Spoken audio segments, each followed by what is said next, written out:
Let's start this one with a hypothetical scenario. This is going out to you, Ryan, and then all of our loyal, kind, amazing followers slash listeners. It's going out to you, and it's going out to you. So, hypothetical scenario. Let's say you're running away from some sort of animal, grizzly bear, maybe in the Alaskan outback. Maybe it's an alligator or gator. Maybe it's a cheetah. Maybe it's a tiger. Um, and you're running, and then out of nowhere, you slip off of a cliff, but then you manage to grab the edge of the cliff just at the right time. So you're hanging off of the cliff. How many of you, and you, Ryan, can pull yourself up off of that cliff and back onto safety of the land? You still have to run away from the animal, but still, that's what we're talking about. Can you pull yourself up from a cliff? Or, another hypothetical, if a genie popped up out of nowhere and was like, hey, if you're able to deadlift your body weight for 10 reps, would you be able to do that for 10 Bitcoin? Could you do it? Think about that. Do you have the strength to pull yourself off of a cliff or to deadlift your body weight for Bitcoins? You get 10? You get 10 Bitcoins? Yeah, you get 10 Bitcoins if you can deadlift your body weight 10 times. So, I'm doing it. Could you do that? Nice. I'm so doing you get it. 10 Bitcoins, and I then would try to negotiate. I'll try to could you haggle. pull yourself up? What would your negotiation be? Give me 20. I'll do it for 20. No, you can't do 20. You would do 20 reps for 20 Bitcoin? 20 Bitcoin. No, you just 20 do Bitcoin. 10 reps for No, 20? I'm just So saying you I'm just saying I'm wanna, not moving this bar for less than 20 Bitcoins. Okay, all right. So you value your time and effort for Yeah, more than that. yeah, I yeah, see. exactly. Yeah. Yeah. But yeah, no, I would be able to do the deadlift for sure. Pulling myself up off the cliff. Yeah, I would hope so. Depends on my grip, but yeah, I would hope so. Nice. Yeah. Um, yeah, the pull-up one's hard. That's a tough one. Because even like really strong people have tough time with the pull-up. And yeah, I think the reason I'm bringing this up, I don't want to. I'm not shaming anyone, and these are kind of fun scenarios, but this is kind of taking us into the topic for today, where we're talking about how to develop strength for longevity.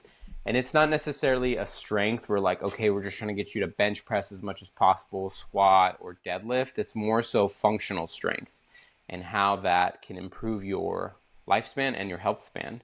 And it's not necessarily something optional. Like I think both of us agree that strength, a certain amount of strength is a non-negotiable and necessary for life because it just gives you a lot of negotiating power. And we were talking about negotiating, but like the more strength you have, the more you can negotiate with the world or be out in the world on your own terms and not feel like you need assistance and have that independence.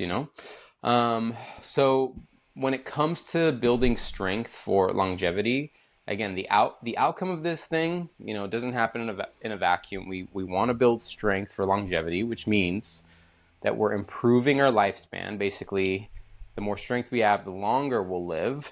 And then in addition to that, we're also wanting to increase our health span. So health span just means like the quality of life that you have while living a long life, right?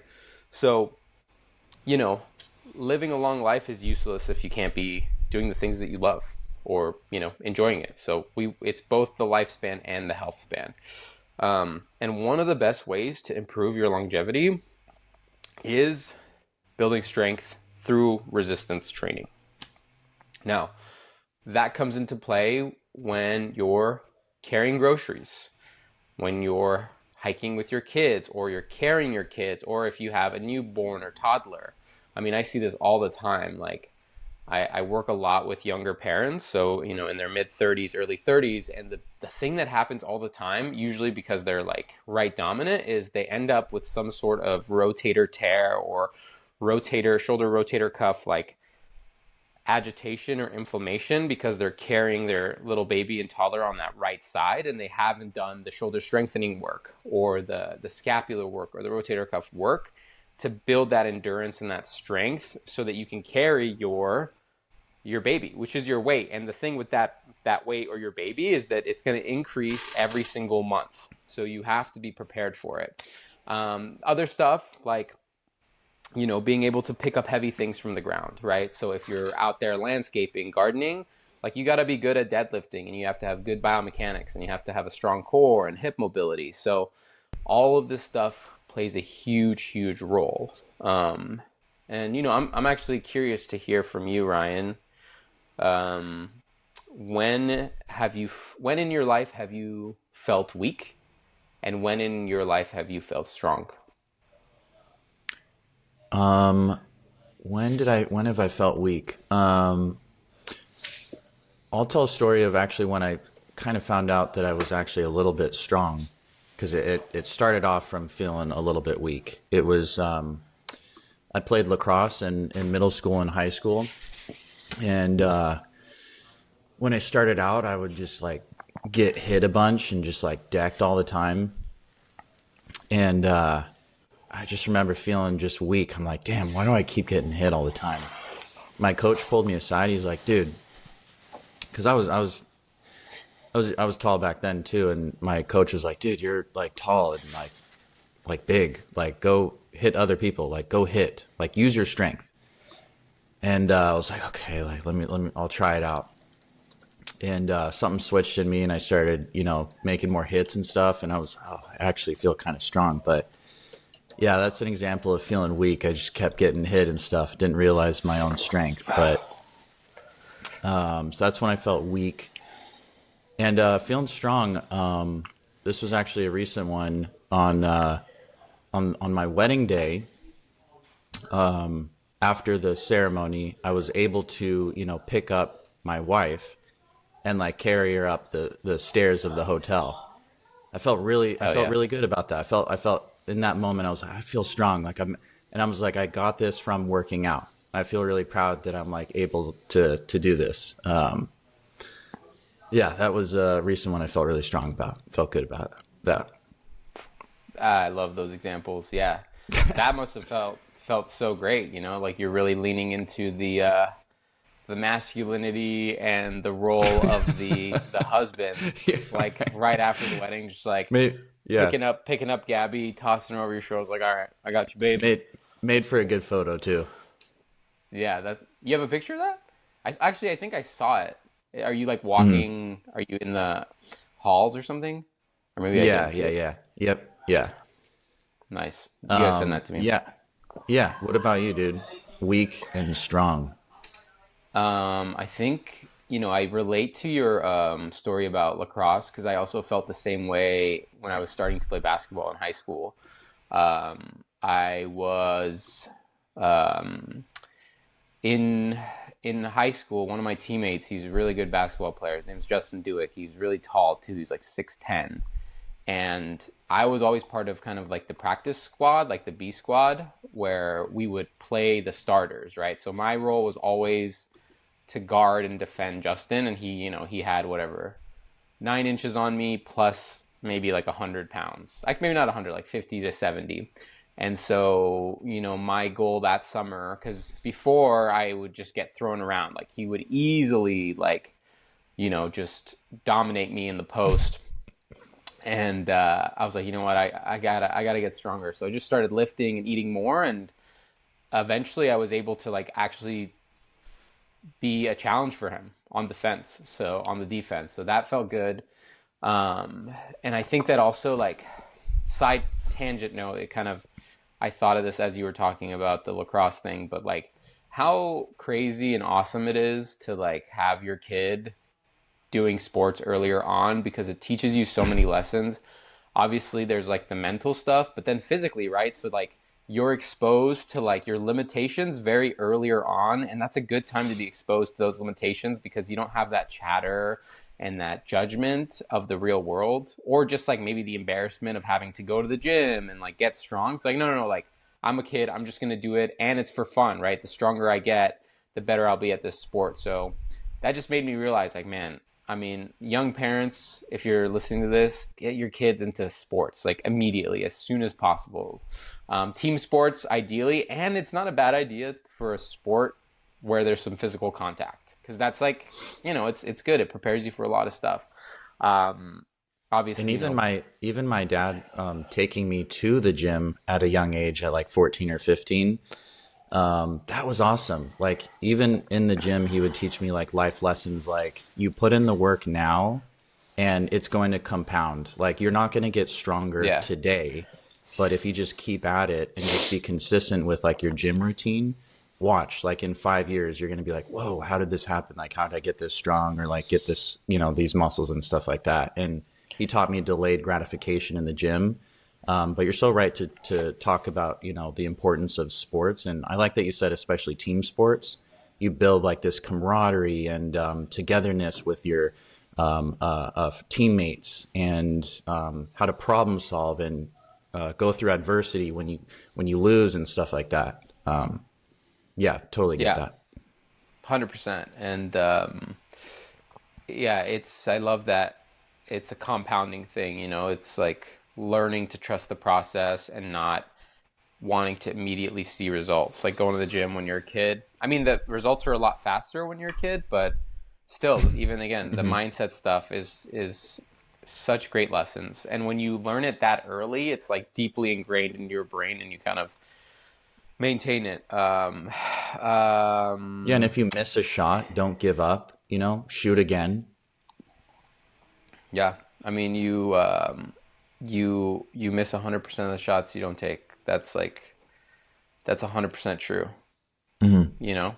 So I remember even in like basketball, I had actually this wasn't basketball, this was volleyball. I had some really great coaches. One of whom, shout out to Coach Hilbert. He was Shout probably out. one of my favorite coaches of all time. But anyways, his whole thing was like, when you go up to spike a ball after a set and you miss pretty badly or you fuck up, he would always like just set him again. Um, just keep going. Sorry, it says that you're disconnected. Are you disconnected? And we're back. Sorry about that. Some stuff went down on the technical side, but we're here. So, anyways, Coach Hilbert, Jason Hilbert, great coach. What his whole thing was like, if you get set and you go up to spike it and you slam in the net or you hit it out or you do something fucked up, just he would instruct the setter to set you again at least two more times, just so that you understand that like this is just part of the process. And I mean, that's such a great lesson. Even today, like in the work that we do, it's a lot of the times, like when we make business decisions, like the first decision isn't going to be a good one, but we learn so much from it, and then we're like, all right, we're going to continue to do it. We're not like, okay, let's just stop doing this business, right? We're like, no, let's just keep going. So yeah, sports super important.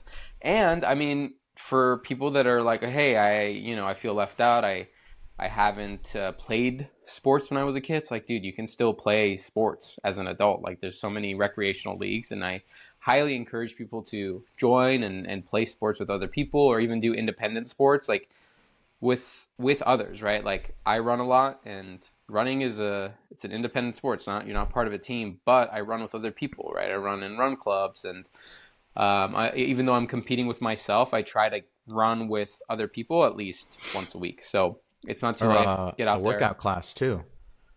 I just workout did class. I just did a running workout class yesterday. It was cool. Nice. Was that the Nike studio? No, it was just at the gym. Oh, that was the Equinox thing you were talking Yeah, yeah, about. yeah, yeah, yeah. Nice. But Oh, with like the music and the yeah. everyone No, gets a it headphone. felt good. And you're right. There was like a sense of like togetherness and camaraderie and like running is a solo thing, but we were hyping each other up and stuff. It was cool. Yeah, love that, dude. Hmm. Um, Nice. Okay. Yeah, but like let's hop in. Let's hop into this thing. Let's talk about strength for longevity. I want to start with why strength matters. Like let's talk about the sciencey parts, and let's break it down a little bit. So the biggest thing to kind of think about here is after the age of 30. This is a fact right here. So after the age of 30, you will lose 3 to 8% of your muscle mass every single decade, and it'll continue to get worse after 60 if you're not doing anything about it. If you're not strength training, right? So if you're sedentary or if only you do cardio, you will continue to lose muscle mass. This process is called sarcopenia, and sarcopenia is a huge reason why a lot of people will lose their independence as they age and their functionality, right? Um, so, it's an actual medical diagnosis. Like, hey, you have sarcopenia. You like don't have enough muscle to be independent. And that literally means like you don't have enough leg muscles to stand up for the toilet and you need help. So that's a big thing. Strength training will help you get up from the toilet when you are 80 years old. Like, that's the bare minimum that you should be doing. I personally think that you could be squatting and running half marathons and even marathons at 80, and that's what you should be shooting for, but I digress. Anyway, so resistance training, strength training can reverse all that. So you can, instead of losing 3 to 8%, you can be gaining, every decade or every year.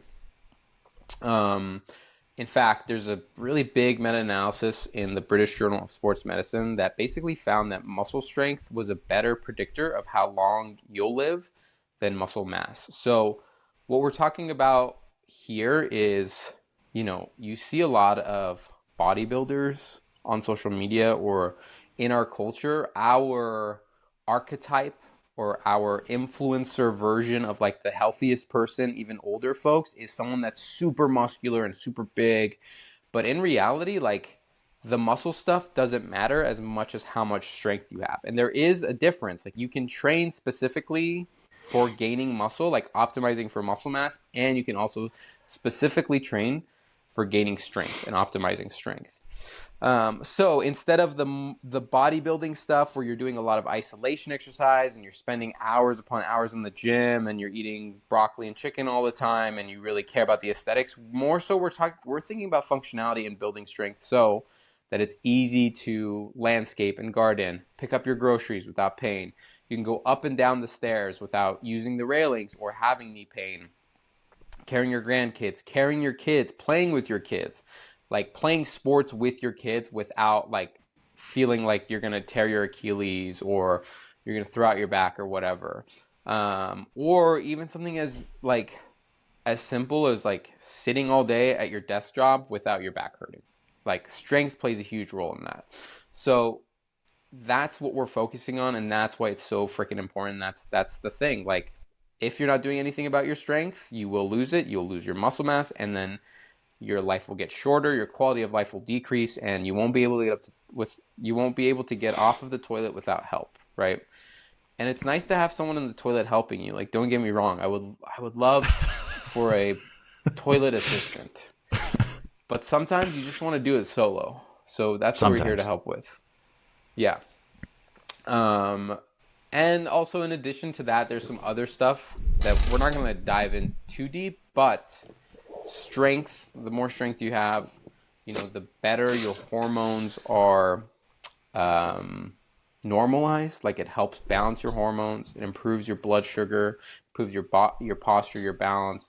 And mindset-wise, it improves your confidence, right? The stronger you are, the more confident you are in doing whatever, right? Like, I Capabilities. have, yeah, I think there's one thing that my parents are pretty strong for their age, right? Because they train a lot and they're active, and a lot of it's like one thing that they say a lot nowadays is like a lot of their friends just don't want to do the things that they want to. Like, they don't want to go hiking, they don't want to go walking a ton.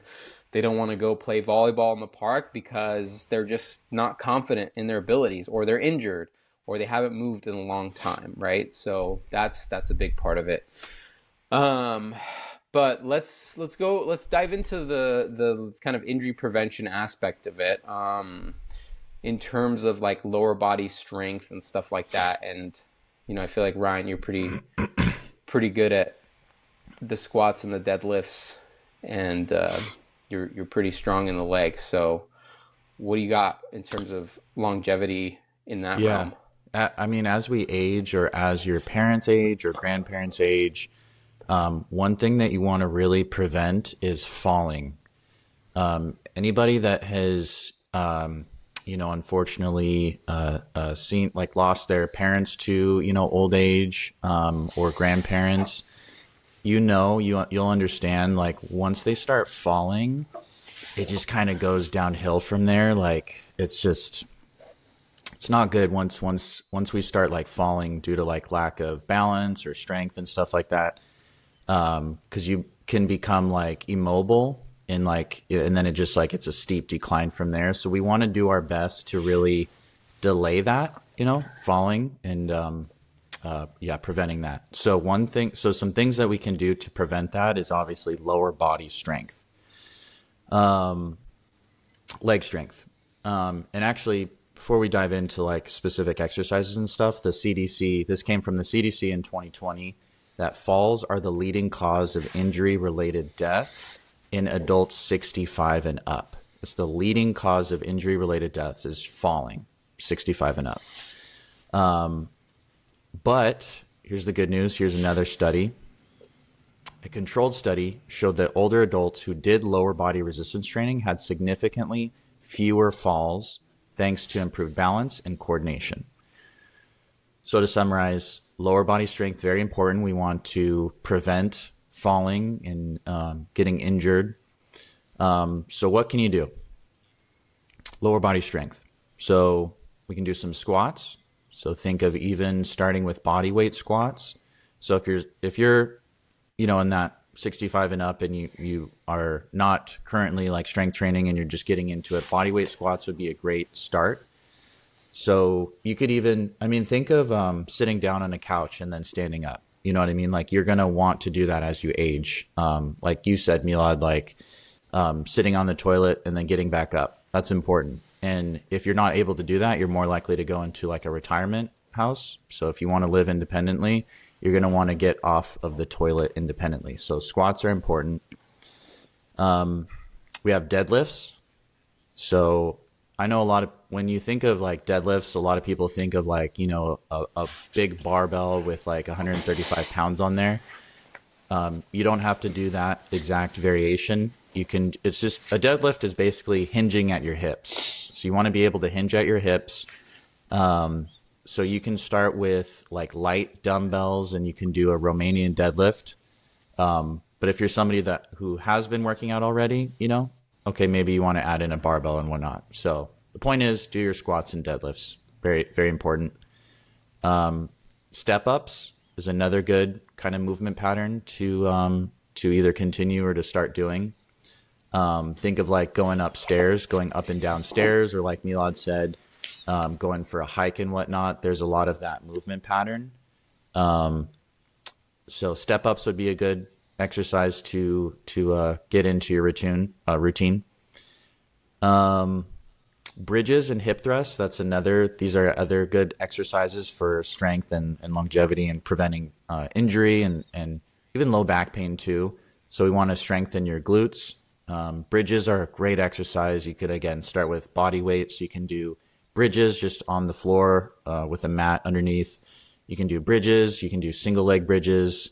You can put a dumbbell on your hip to make it more challenging. Hip thrust is basically just a bridge, but you are elevating your upper body by on a chair or something like that, or a bench press. Glutes are very important. They're kind of like your joint protectors, especially lower back stuff. If you want your parents to live longer, you should teach them how to squat and tell them, hey, work your lower body. Do your parents a favor, do yourself a favor, get your parents to, prioritize that lower body strength. Yeah, and that's probably the lowest hanging fruit. So it's like if you don't have enough time to do all the other stuff, the thing you need to prioritize is training lower body, because the science says that once the lower body strength decreases, your lifespan decreases. That's full stop right there. So that's the biggest thing to focus on. I would even add to that list inner thigh work. I feel like we miss inner thigh a lot. So like lateral lunges, Copenhagen planks. If your inner thighs are weak, can lead to groin strains. It can lead to knee pain. So lateral lunges are your best friends here. And then also we can talk about upper body and your core. That's another big one. So again, it's such a funny like reoccurring pattern, you know. Um, Again, a lot of my clients, in-person clients, online coaching clients, they're all having kids now, or even some of our friends, right? And the rotator cuff thing always pops up. You know, it's like, yeah, my shoulder freaking hurts. I have a pinchy shoulder out of nowhere. I feel so old. And it's like, dude, you're not old. Yeah. You're basically carrying a 10-pound dumbbell on your right side every single day now for hours upon hours. So if your rotator cuff and your shoulder isn't stable and strong, that's going to hurt. There's going to be inflammation in that joint or in your tendon. So work on your rotator cuff. So that means improving your hip mobility and then doing just simple rotator cuff exercises. Basically, just look up like external rotation with a dumbbell on the floor, on your knees, or at the cable. Doing that a bunch of times, working on your lats, working on your back. It's just important to just get your upper body strong and also working on that prehab stuff, right? The preventative stuff where it's more stability. Still strength work, but it's a little bit more stability, right? So working on your mobility, rotator cuff, scapula, all that stuff is really going to help. I had one online client, and this is a good example of both upper and lower body. So we will do these things. They're kind of like unilateral front racked Bulgarian split squats. So the Bulgarian split squats, you have one knee or one leg on the back on the bench, and then you're squatting down with one leg ahead of you. But instead of holding both dumbbells on by your side, I have him holding one dumbbell up at his shoulder, and then he's doing that Bulgarian split squat up and down. And he was telling me how he's got two little girls. He's like, yeah, I was basically like, he was taking care of the kids by himself because his wife was out of town, and he had to. He was like, he was holding like he was holding one of his babies in one of his arms, and then he had to like lunge down to carry groceries with the other arm. He's like, damn, dude, that felt exactly like the Bulgarian split squat, and it was effortless for me. It was super easy. So I love designing programs or picking functional exercises that mimic those real world things. Um, Anyways, moving back to the upper body stuff, some great exercises for it. So push-ups are great. That's because, you know, when we talk about falling, when you fall down, it's really good to be able to push yourself off the ground. So work on your push-up. Mm-hmm. If you need to, you can start on your knees, start on a barbell, start on an elevated surface, and then eventually move your way up to an actual push-up. And maybe you could do it with some weights on your back. I have a lot of my clients who, when we first started, couldn't even do a push-up, and then they were doing weighted push-ups no problem. Another good one is farmer's carries. So basically, you're just taking two heavy weights, carrying them with good posture, and you're going back and forth for a certain amount of time. That's going to be great for your posture, your grip, and your core control. It's basically like mimicking manual labor, which we don't do anymore, so we need to do more of it because our body was designed for that. And what I always recommend for farmer's carries, a lot of people don't go heavy enough. So what I like to say is pick a weight where at the end of 45 seconds of carrying it and holding it, you have to absolutely let it go. So if you're not doing that and if you're not feeling challenged at the end of the farmer's carries, then it's time to bump it up. Um, and when it comes to the grip strength, so there's a lot of studies that show that grip strength is one of the biggest predictors of mortality. Obviously, it's not specific to grip strength. What we know is that people who train a lot or do a lot of manual labor and exercise a lot have great grip strength, right? So the more grip strength, the more movement. That's great. You're going to live longer. So you have to kind of mimic that in the gym.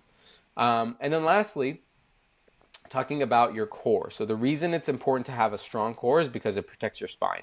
That's the most important thing. And as we know, like 70% of people will develop some sort of non-specific lower back pain in their life. The best way to mitigate that or to prevent it is to have a strong core in addition to great mobility. So doing things like dead bugs, bird dogs, planks, side planks. But not only that, we want to level up from that, right? So once you feel like you can do a plank for 45 seconds, a plank for 60 seconds, a side plank for 45 seconds, add some weight to your plank.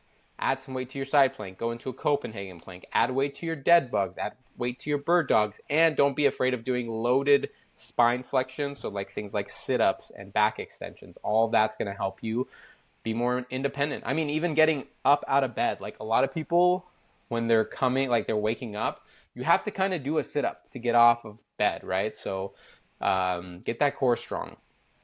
And again, your back is super important too, right? The stronger your back, the stronger your shoulders are going to be. So don't forget about the back. Um, and in terms of, how often should I be doing this? How do I get started? I would say just start with full body workouts. You don't need to isolate your body parts just yet or actually ever. That's more of like a bodybuilding protocol. I like to do full body workouts. So you're hitting everything every single day and you're not getting as sore. So shoot for 2 to 3 full body workouts per week, focusing on those movements and that we talked about. Functional movements like squatting, deadlifting, push-ups, carries, hangs, pull-ups, working on your prehab stuff, so rotator cuff work, hip strength work, doing some knee resilience stuff like wall sits, and making sure your ankles are nice and stable. In addition to that, progressive overload is key. So remember I just talked about how farmers carries, if you're not like failing at the end of it, it's not really effective. We want it to be relatively hard. So think about a perception scale of 1 through 10.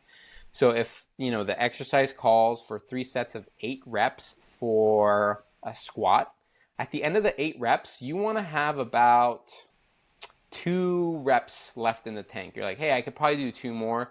And on a rate of perceived exertion, you're probably at a 7 or an 8. Once it gets easier than a 7 or 8, or you get to the end, you're like, I could do like 5 more reps. That's when it's time to increase the weight by 2.5 to 5 pounds or increase the reps. Ideally, when it comes to strength, we want to increase weight, honestly. And in terms of reps and sets, traditionally, we're looking at more sets and less reps. So 5 by 5, 5 sets of 5 reps. We're keeping the reps lower so that you can go heavier. Now, that's a great way to do it. It's optimized. The science says that's a great way to do it. So we're doing less reps and more weight. But oftentimes, if you're just starting out, it's hard to just immediately go heavy. So it's totally okay to go higher reps, like 8 or 10, but I wouldn't push past 10. You're still in the sweet spot of like muscle building and strength building if you're in that 8 to 10 rep range, as long as you're pushing yourself. But let's say you've been, doing 2 to 3 resistance training workouts for 12 weeks and you're feeling stronger, you're doing all those functional movements, then do a week of playing around with going a little bit strong. It's nice to feel strong and doing weights that you're not accustomed to and you perceive as heavy. But I guarantee you, after 3 months of a solid foundation, doing 5 sets at 5 reps of something that's like really heavy isn't going to feel that bad, and you'll be prepped and ready to go. And it'll actually feed your ego and make you feel a little bit more confident. And again, mindset stuff.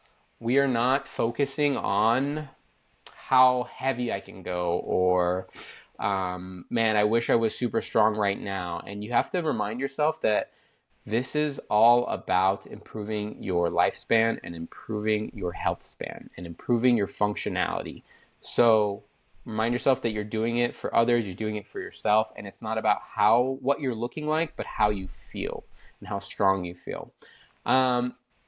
So yeah, that's kind of the nitty gritty of it. But there's another part of this whole thing, and it's recovery. So how you recover from those little bit more intense sessions, the strength sessions. So Ryan, in terms of recovery, like what's your protocol when it comes to, helping facilitate that strength building while getting enough rest and maybe using rest to speed that along? Yeah, totally. So the reason that we're even talking about this is because we like to take like a whole holistic approach when we talk about training and stuff. So it's not only just about the workouts. If the goal is like longevity and just feeling good, it's not just, all right, work out more, work out harder. there's a whole balance to all this stuff. So we gotta talk about recovery, nutrition, stress management, things like that. Because basically, working out and exercising is a form of stress. It's a stress to your body. And if we're not talking about recovery, you're not going to be able to reap as much of the rewards as you would if you do take recovery seriously.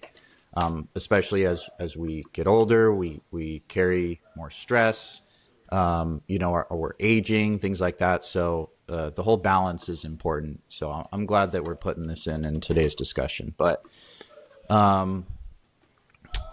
that's this is one thing that people often miss is that the growth and the rewards it's usually happening when you rest. So like I was saying, when you're working out, it's a stimulus. You're stimulating your neuromuscular connection, your brain and your muscles. And in order to recover and in order to grow, like your muscles and your strength, you need to recover. So to get stronger, we should talk about sleep. So making sure that you're sleeping somewhere between 7 and 9 hours per night of good quality sleep. Eat your protein. So that's really important to all this stuff. So eating your protein. How much protein you should be having?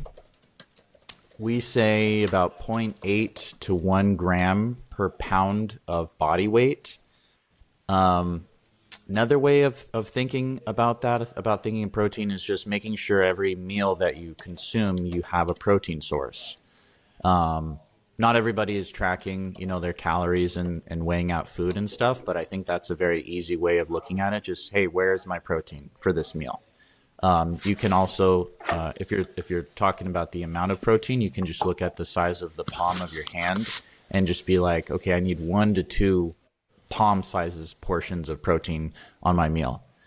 Some easy go-to, protein hacks for breakfast. Of course, you could have your eggs and egg whites.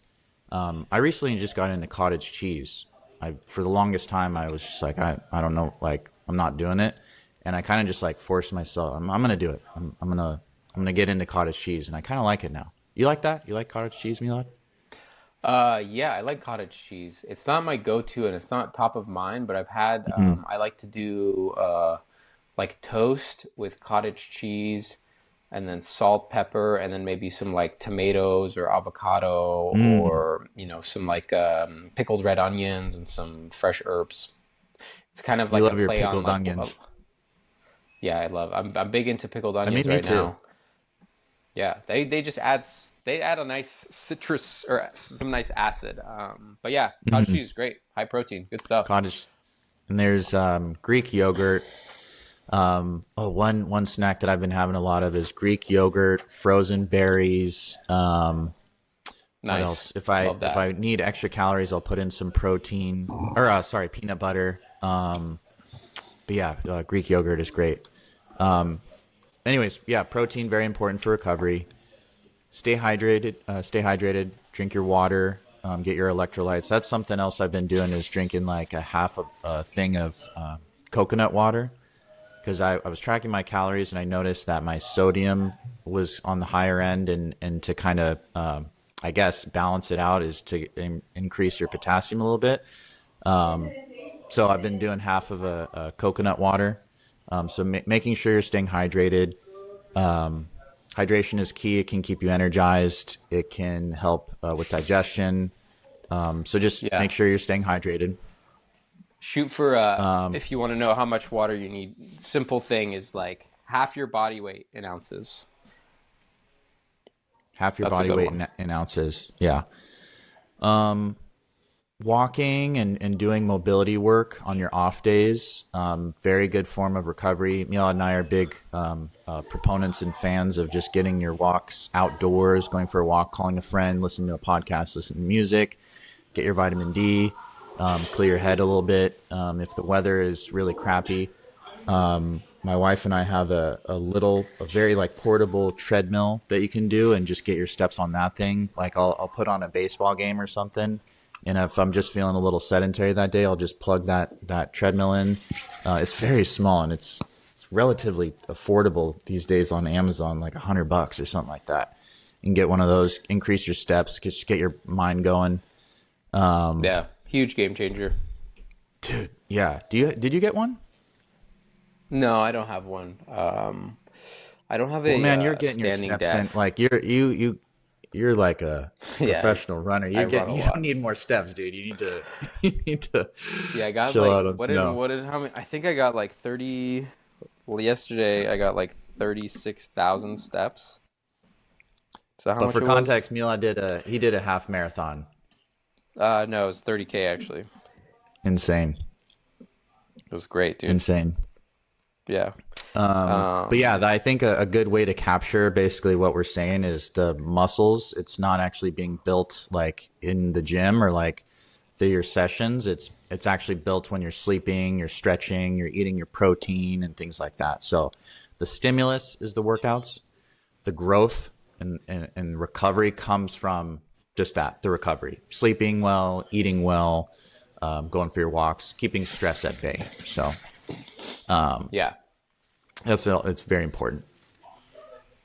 Huge, dude. I mean, that's where it happens. Like in sleep with your nutrition, that's where you gain actual strength. I mean, I always notice it when I I get horrible, not horrible. I would say I get mediocre sleep.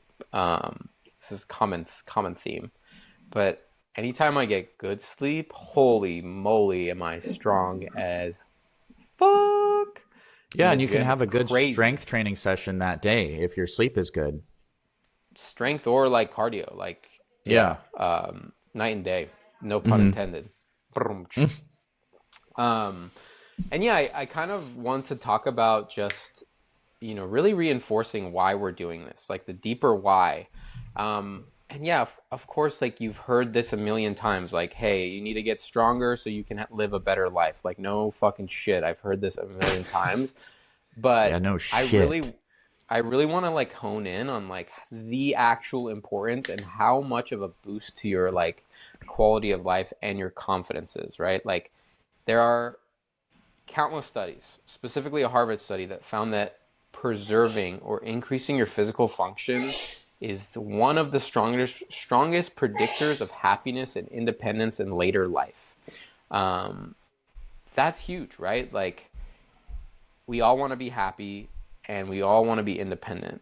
And strength is such a great way of doing that, and it's proven. It's 100% proven. So like I want you, like someone that's listening to this, right? If you're listening to this and you're really resonating with this, or you need something to motivate you a little bit more, like let's say you've never really done strength training.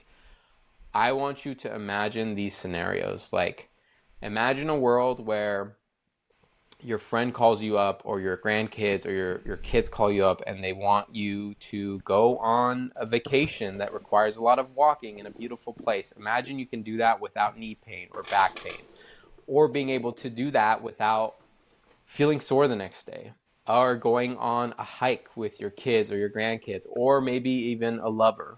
um, Being able to like take care of yourself in your 70s and 80s, going out and getting your groceries, going to the park, working out, running, all those things in your 70s, 80s, even 90s, right? Getting out of your car without having to struggle, like all of those things, right? And even right now, maybe you're listening to this and you're in your 30s and you're like, shit, man, like some of these things I can't do right now. Like I have trouble hiking. I have trouble getting off the toilet or the couch, or my rotator cuffs hurt. This is why it's so important. Like you can start right now and improve your quality of life in as little as, I would even say, 4 weeks, and a drastic improvement where other people are seeing the improvement in 12 weeks. So visualize that perfect life, but you can also visualize the shittier part of it, right? How horrible your life can be the without the strength. So basically, that's most of it, right? So when it comes to building strength for longevity, we want to really focus on the lower body to start, making sure you're challenging yourself with the workouts, then going into the upper body, the prehab stuff, and then lastly, focusing on recovery, sleep, protein, nutrition, all of that good stuff. We can even talk about just what a beginner longevity workout looks like, right? So start with a dynamic warm up your joints, then go into the prehab stuff. So the little isolation muscles of your stabilizers. So do a dumbbell external shoulder rotation. I like doing some single leg RDL airplanes with an internal rotation bias. If you don't know what that is, there's a new Instagram post that has that workout in it. It's like a, if you do this hip mobility thing 4 times a week, blah blah blah, check that out. It's really good, not only for balance, glute strength, hip mobility, but also for ankle stability as well. Then in the main workout, keeping it super simple: 3 sets of 8 goblet squats, push-ups either on your knees or full push-ups, lateral lunges, farmer's carries, bird dog rows. That's going to be hitting your core and your back at the same time. Finish with either pull-ups or a dead hang. Boom. There's one of those days. And if you're looking for more longevity focused workouts, we literally have a beginner 12-week program that'll give you all the strength stuff, all the workouts you need, all the cardio, all the walking. Plus, the app is full of nutrition advice and tons of other workouts. There's a link in bio for 30 days of free trial, so you can try that out. But it's simple, it's simple and it's not that hard. And also, if you need more one-on-one guidance, if you have some aches and pains and you need to work around that, we also do one-on-one coaching. So down at the bottom there. But yeah, focus on your strength, people. Like, it's super important, and it's gonna save you from a lot of headaches and heartaches in the future. Um, so yeah, anything new with you this week, or reading anything, or experienced anything? Not necessarily related to strength stuff, but just life stuff for you, Ryan. Yeah, like I was saying earlier, I did that run class yesterday. I really liked it. Nice. I'm looking forward to I want to do that like at least once a week because basically what I've been doing is running on Wednesdays and like a Saturday or Sunday. But I'll just do like a couple miles, just kind of steady state, which is fine. But it's just something to change it up, just do a class Yeah. and stuff. I know a lot of people they like their classes and stuff. It's kind of, I never like really, really got into like workout classes, but they're cool. They're cool. Yeah. You ever do that? You ever It's like do a, yeah, you have. Yeah, yeah. Again, I'm like you. I don't do it frequently, but I I've been really into like Pilates, like reformer Pilates. So I try. Mhm. There was a period where I was doing it every week, and now I've been busy with like training, my run training and other stuff. Mhm. But I think I'm gonna go back to doing it at least once a week. And I like group classes because even as a coach, like sometimes you don't even want to think about what the workout Yeah. is, and because there's other people there, the 45 minutes to 55 minutes goes by super quick, and it's a So great workout. quick, So, right? Yeah. was that workout class like a lot of intervals, like sprinting, slowing down kind of thing, Yeah, or so just what the consistent? the teacher did is it was zero incline for like 6 rounds, and it's like, okay, do this intensity, and then you take 30-second rest or whatever, then more intense, and then more intense. You do that, and then so that was 6 rounds, and then the second like round of 6 rounds was like, okay, now we're gonna do the same intensity but incline more and more every time, and then the last phase of 6 rounds was okay, now we're gonna go faster and faster and like get to your sprinting. And they used a Nice. like a PR system. So it was my first time doing it, so I didn't know like whatever my PR was. But it's essentially like as fast as you can go for a full minute, and that's how they would do the intensity. And so they would be Mm, like, okay, two below your PR, one below your PR. Yeah, and I think every class is different. It was just like whatever the teacher was feeling that day. But like what you said, like I didn't have to think about I no. didn't know how far we were gonna run. So sometimes when do you ever find that like when you know how far you have to run, you think like, oh crap, like I'm gonna have to do like 10 miles today, and I don't know. It was a bit of a surprise. So maybe it went by faster. It was kind of like easier. I didn't get in my head and stuff like that. Yeah. Yeah, You know what I'm definitely that does fuck me up sometimes. Um, yeah, knowing what the workout is, and you're like, man, I'm not feeling it today. talking? But in those scenarios, again, the accountability factor is huge. Like, I'll just hit up a friend, be like, hey, man, let's go running. This is what I got. Or I'll know like, oh, I don't know, I don't want to do this like 18-mile run, but I'll just go do it with the run club that's doing it. And that just makes it way easier. Um, so yeah, no, that's awesome, dude. Yeah, that makes me want to do my Pilates. So maybe I'll do a Pilates class this week. Nice. Um, but yeah, on my end, I'm in Utah. Obviously, the I'm in my Airbnb room. I'm in Utah, and I did a 30K trail run, which is 18.9 miles. Yesterday, it was a freaking ton of fun. It was beautiful. In It's through this elevation. company in elevation, altitude. It was like 4,500, which is tough. I think it was like a total of like freaking 2,500 feet, something like that. Um, You're but yeah, used to man, it was being great. just at, sea level. Yeah, yeah. You could tell a difference at the end. Like my lungs were like, it was a little dusty at the end, but I was Mhm. definitely like, damn, it was tough. But I love it, man. Like trail runs are cool. I don't do them very often, but it's nice because you're just out there in nature and there's a lot of like stop, like walking and running because in some parts of the course, like it's just you have to climb. And that's like a cool lesson, right? It's like sometimes even during a race, it's okay to walk. And it's a great analogy for life. And I got lost on the course for like half a mile. Really? Yeah, I did. But it was like I found my way back. But it was just nice. Like I just sat down on a rock and I was like, all right, let's pulled up the map. Let's see where we're at. And it was so quiet and like beautiful. And the Mm. weather was good. And the vibes. I mean, the vibes were always great. Like I feel like the trail running community, like the people there are so nice. Like Mm. just talk to random people and everyone's coming from different parts of the country and yeah, great time. And I'm here with my cousin. Shout out Do Better Fitness and Progression Run Club. I'm here with them, so it's been fun. Like we celebrated someone's birthday with ice cream cake last night, and we were cooking. So it's been a great time. And yeah, looking forward to getting back next week and working and making more.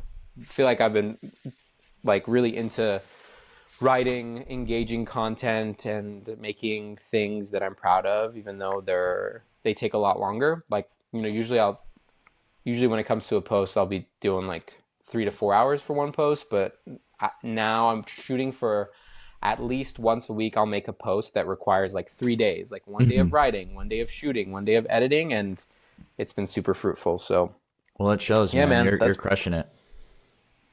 thanks, brother. You too. For those of you who don't know, Ryan's doing a lot of stuff for our marketing and our funnels and our biz ops. So we're we're stoked because we're both kind of very motivated to keep helping people, and this podcast part of it. So thanks for listening.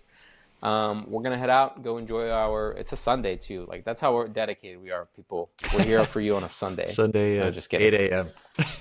Yeah. But yeah, bye guys. Let's See you guys. go get strong, get some lifting in, and we'll talk to you next week. See ya.